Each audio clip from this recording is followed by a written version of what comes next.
Hi guys, I'm Dan and welcome to my channel, Life Begins at 30. I've been travelling the world since 2015 and in 2020 decided to quit my job in the military after nearly 10 years and during the middle of the pandemic and pursue my dream of full-time travel. Now I'm travelling around Europe in a self-converted van and would love for you to join me on my adventures. So let's dive into this week's video. Okay, hi guys, welcome to Life Begins at 30 and I'm here today with Kelly. And Kelly first showed up, when was it?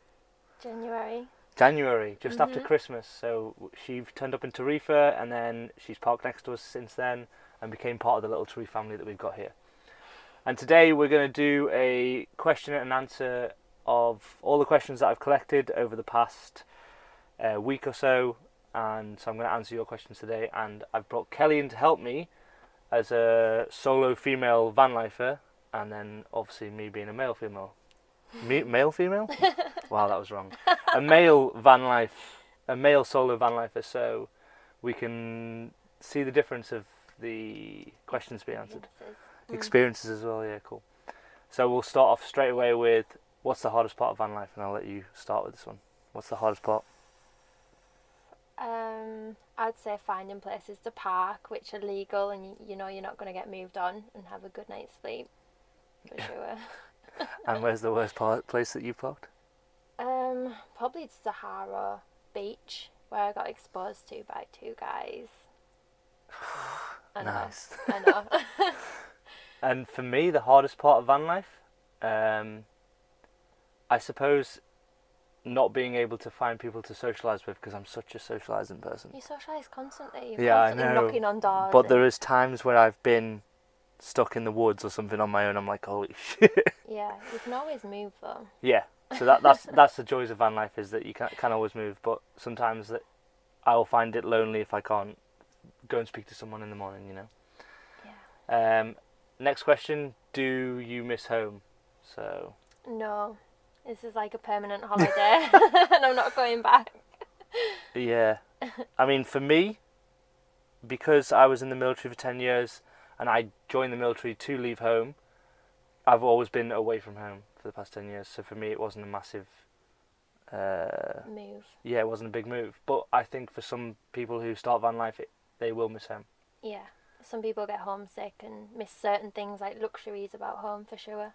And you see it here in Tarifa as well, like with other people, they go home earlier because they're starting to miss their families and friends, their dogs, cats, whatever they've got. Yeah, cool. And then that was a big one always. How can you find suitable places to park? So what are your ways of finding them? Probably Park for Night I found is the best place to, like, the app to use, because you can see different people's comments, their experiences of the place and how they found it, and yeah, you see they've got pictures on there as well, so you can see what the place actually looks like, and it's got the location so you can find it easy. Yeah, for sure. Like it is the main thing that every van life will tell you is Park for Night is the app to use. Yeah.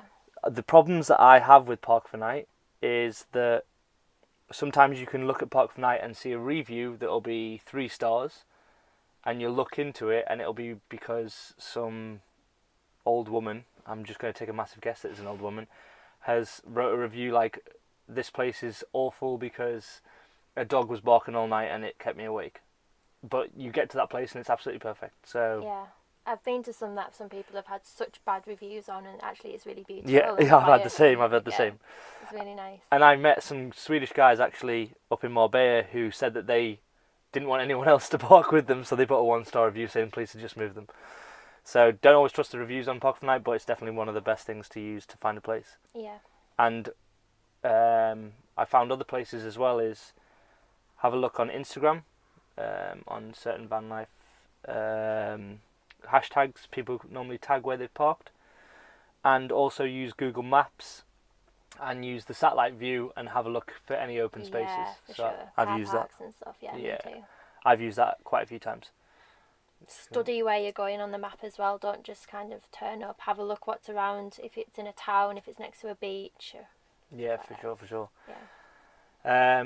And then how do you find other van lifers? That's a big one. For me, it's easy because I just walk the dog and you kind of bump into people and Like, that's how we met. You, yeah. Yeah. So how we met, I was sitting outside the van, sunbathing I think I was. I don't know Yeah. what I was doing. No, I was doing my Spanish lessons, and then Kelly walked past with the dog, and then I just spoke to her. And we're both English, which is like everyone on the speech at the moment.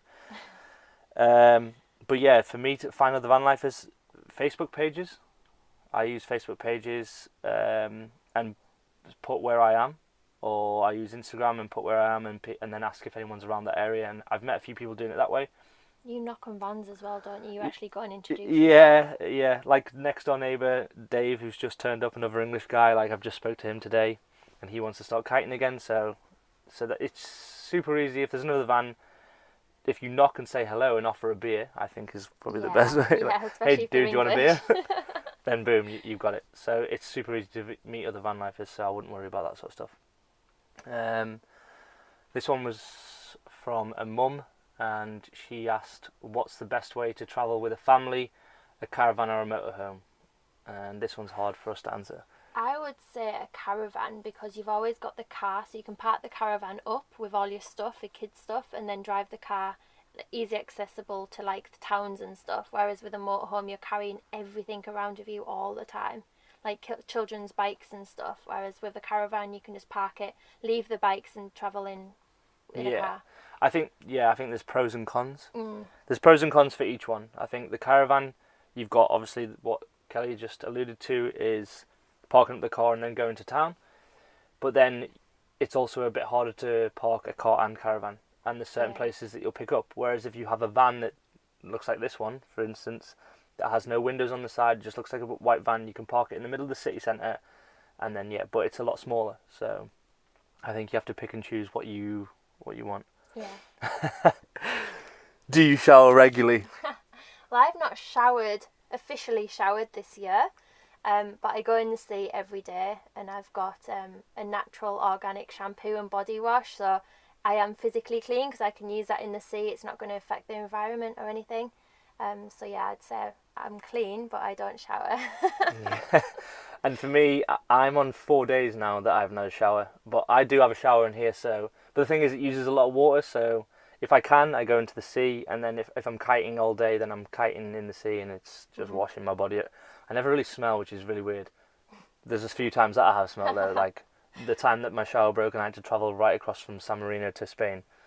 I didn't shower for 4 days and I was just sweating, and it was still midsummer. Yeah, but if you do shower or bathe in the sea, make sure you use all natural products on your body. So you've got natural deodorants, natural oils, sun cream, so you're not affecting the environment and the sea. Yeah, exactly. When does it get interesting? It's always interesting. Yeah. I suppose every day can be different. Yeah, there's a lot of interesting parts of everyday van life. What's the most interesting what's the most interesting point or interesting story that you've got of van life? Oh God, that's a hard one. You go first. Okay, mine was, if you've watched my Instagram stories, way back in Italy, my ex-girlfriend, who I was travelling with at the time, Nina, put 2 different chemicals in the toilet, which then created chlorine gas. And I went and sat on the toilet, and as I opened up the chamber, it like sort of exploded into my ass. It was horrendous. I then ran out, jumped into the river that we were parked next to. My ass was on fire. And then we came back in and we seen this like sort of like misty thing coming from the toilet, and then we researched what we'd done, and we started shitting ourselves, thinking that we breathed it in, thought we were going to die, think we need to go to hospital. Yeah. So that was like 3 hours of like the most interesting time so far in van life, but I'm sure there's going to be plenty more of that. Yeah, for me it's like when you're driving and things fall, like when my wardrobe just fell over and I went around the corner and there was just stuff everywhere, including my toilet, which emptied all over the floor, under all the cabinets. That was extremely interesting and gross. Oh. Those are the things you've got to get used to though. Yeah, you've got to welcome remember. to van life. Yeah, you live in a van. Are COVID restrictions affecting your van life plans, work travel plans? Yeah, it's harder to cross a lot of borders, like Portugal and whatnot, because borders are closed. But around here, it's quite, I'd say, easy, isn't it? There's not a lot affected here. Have your plans been affected from COVID? Yeah, I was meant to kind of take my time travelling through France, northern Spain, down to Portugal, but because COVID was kind of hitting those points and closing off borders, I really like squeezed my way through in a few days rather than a few weeks and months. Yeah, so for me, yeah, every week is different. So I started going down. I was supposed to hit Italy and then go into Eastern Europe. Sorry, not Eastern Europe. I was supposed to head west into Spain and go into Malaga, and I was supposed to do a airline commercial pilot course, which then got shit canned because of coronavirus. And then this is what I mean. It always does this. It just does a random thing. I'm so keeping that in. So yeah, so I was supposed to be on this airlines pilot course. That got shit canned. Then I ended up coming down here with Ernst, the guy I was travelling with, and we were supposed to go to Morocco, but then there was a ferry closure because of COVID, so then we ended up going to Tarifa, and then I stayed here for 6 months and I haven't left. Jesus. So yeah, so it changes every day. You know, Yeah. I don't know what to plan for next year, and I don't know what to plan for next week. Yeah. So, I think instead of it interrupting plans, it's more hard to plan, isn't it? yeah. What's the best way to make money? Go for it. Hopefully this is... Me personally, I make crystal necklaces and sell them on Etsy. I've seen other people do that sort of thing too, like wire glass necklaces, for example. If you're creative, like if you're artistic, you can do paintings, you can do arty, crafty things that you can sell online or have a little market outside your van. It's always a good option if you're that way inclined. Yeah. For me, for those that have watched my Instagram, I do match betting, which there's a link below if you want to look at that. But also I've got money in stock markets, which is just my savings that's going to go that way. A few things that I'm looking at now is doing like boot camps on beaches. So I'm going to start up that up in the summer. I've been in touch with some people in Tarifa that could be a possibility because I'm doing my personal training course now. Photography is another one. We were talking yesterday about taking pictures of people doing sports and selling the pictures on the beach. You know, that's just any way you can make a little bit of money is perfect. Yeah. A lot of the people here have real estate, and real estate seems to be a very big thing for Vanlifers when they've got houses that they've just decided to leave, jump in a van, and then rent it out. So real estate's a big one. If you've got a house, just get rid of it, rent it out, and then jump in a van, because then you'll save money and you'll be able to live and work off that money. Yeah. But there's plenty of things, plenty of ways to make money. You've just got to be creative and use your imagination. So yeah. What's the worst part of van life? As a girl without a shower, definitely periods. It's gross. Okay, that's I can see that. Yeah, I don't have to go into that. No, I'm not gonna let you. The worst part for van life for a guy, well, for me personally, I think in the summer when you can't get rid of the heat is one of the worst things that was happening. So in Austria, and it wasn't, we were in Italy and everything, but in Austria, I remember it being 32 degrees in the day and then it was like 27 at night. And even with the fan and everything going on, it was just melting and you just couldn't sleep. And imagine that with periods. Yeah, okay, yeah, so imagine that with periods.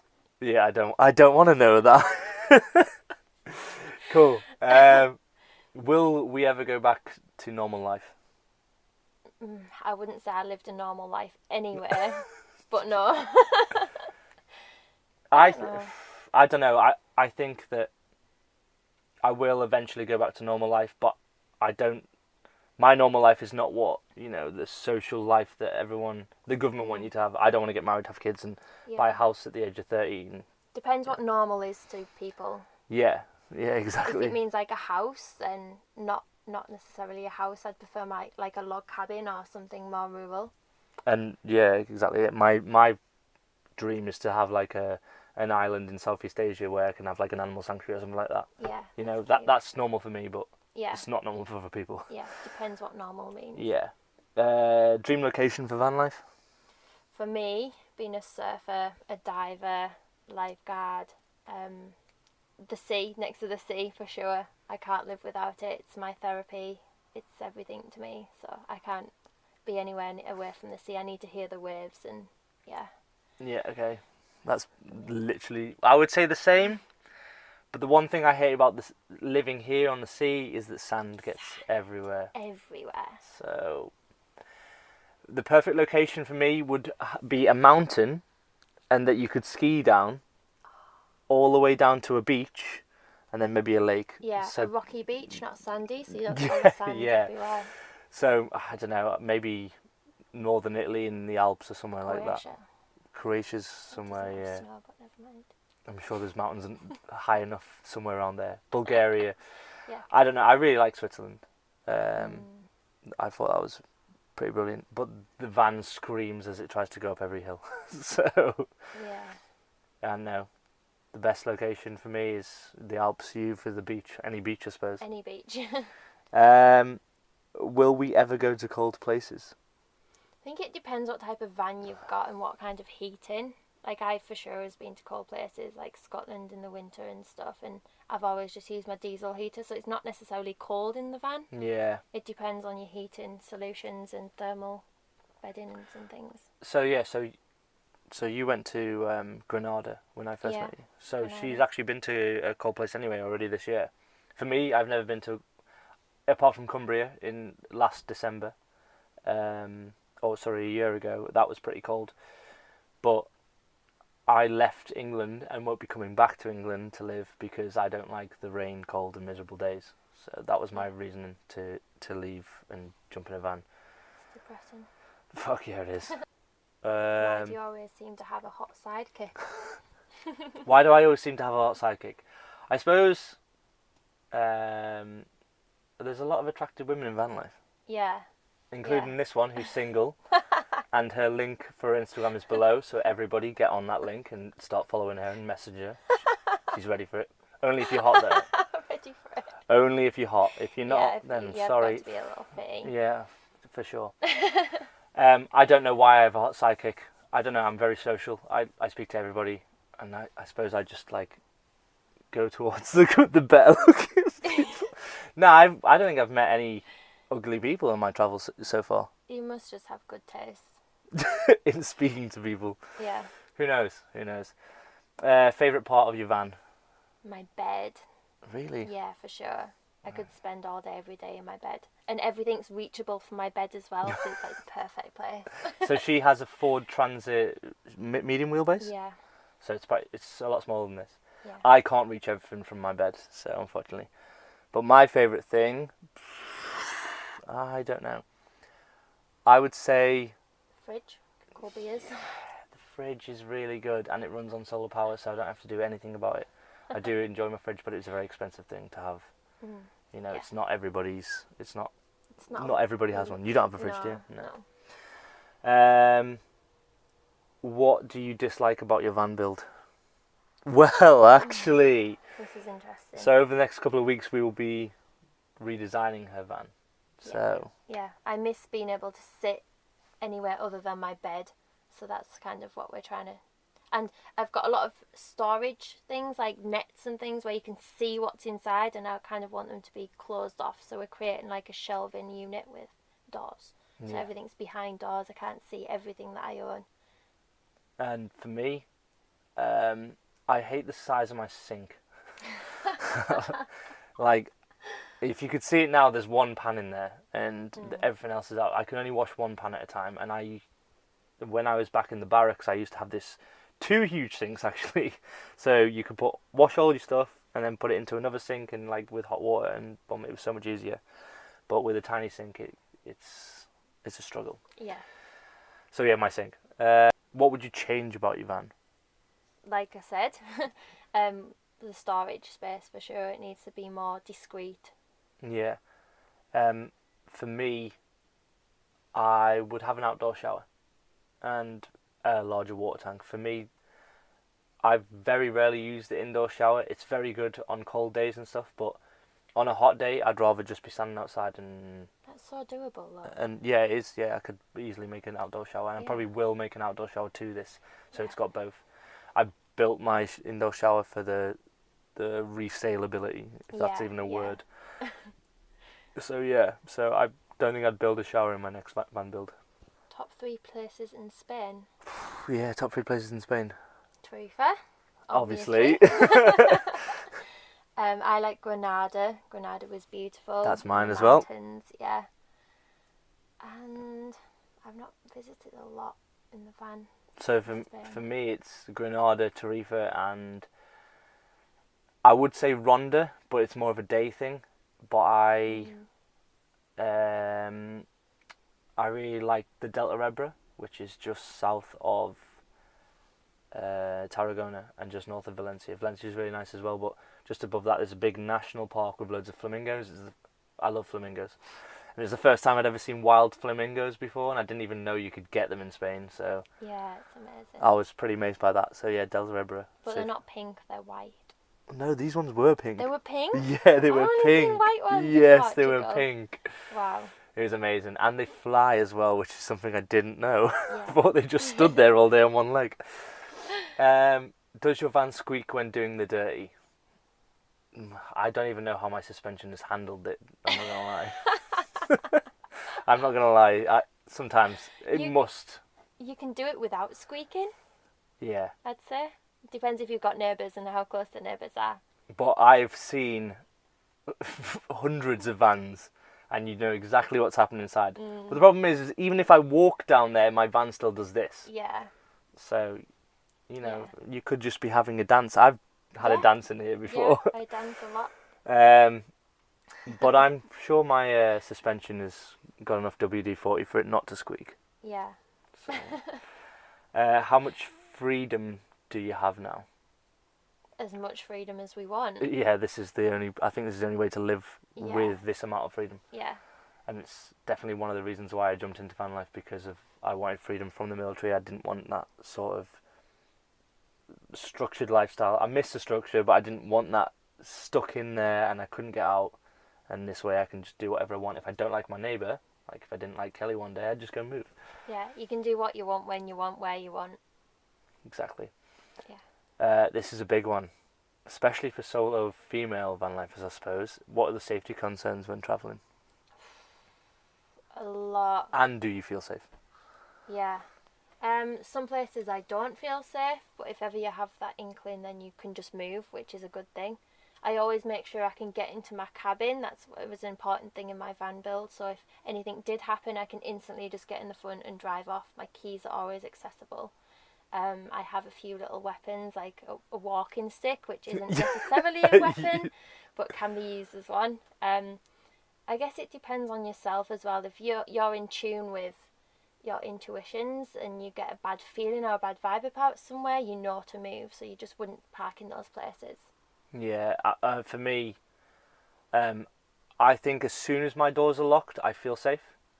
And even in the dodgy areas, there's been that one time when I was in Pisa and I'd heard rumours of back windows getting smashed through, and so I did sleep with a knife by my head, just in case. Because if anyone comes in, I'm just going to...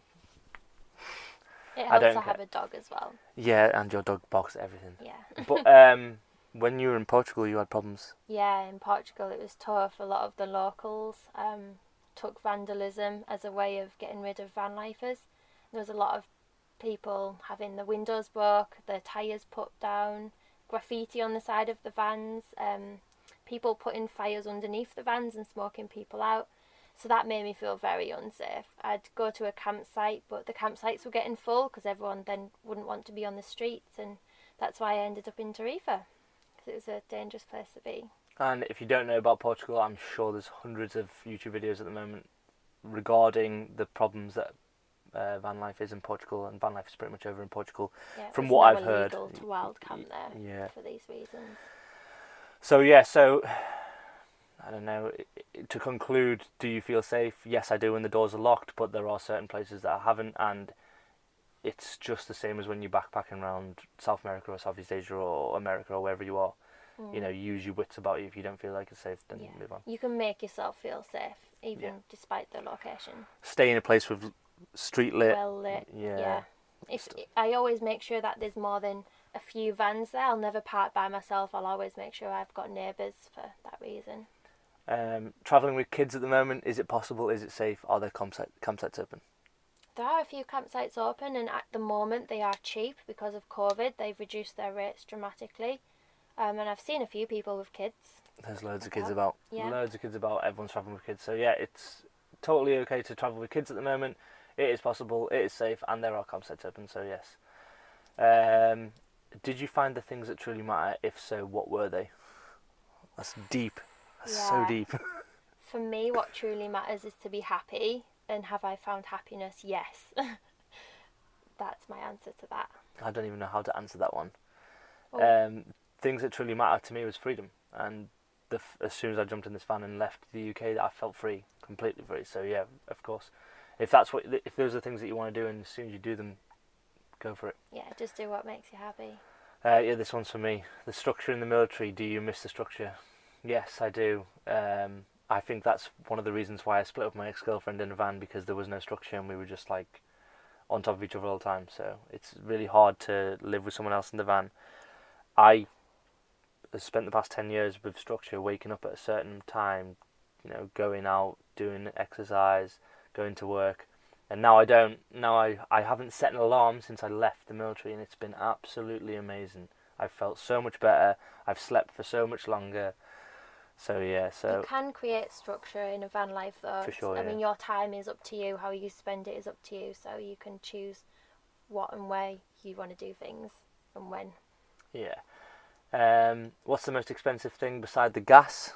I'm gonna say gas is fuel, diesel. Yeah. Probably food. I'm a big foodie. Yeah. I like food. Yeah, I mean, my monthly bill is diesel and food as well. That's it. So, and I like to eat well. Yeah. And a lot of food for some reason at the moment. And this is our last question, by the way. So, would you consider van life outside of Europe? Yeah, I think so. I think in Europe I feel the most safe at the moment, especially with everything that's going on. But yeah, why not? Yeah, I mean, Let's go for it. For those that have been watching this or in past videos, I'll be moving to Australia eventually, and I plan on building a bus or a bigger van out there. So yeah, I'm going to do van life outside of Europe. And then when I go to South America, I think the best way to travel South America is also in a van. Yeah, it's a must. It's cheap. Yeah. It's the cheapest way to travel. Like, if you were to travel around Europe right now in hostels, let's say it's €13 average a night, so it's €130 every 1/3 of the month. So yeah, you save on accommodation. So yeah, so you're saving on accommodation. You can eat in the fridge, so you don't have to eat out all the time. You've got everything here. You've got your house with you wherever you want to go. So yeah, I think van life outside of Europe or anywhere in the world is perfect. Yeah. So yeah, so thank you very much. If you've made it all the way to the end, well done. Make sure you subscribe, like this video, share it around if you think other people might be interested in it. And if you want to hear me and Kelly have a discussion about periods and stuff like that, then comment below and and we might do another one, maybe on the beach this time, who knows. And we might even add extra people in as well, because there's loads of people here. Yeah. So sweet. Namaste. Namaste.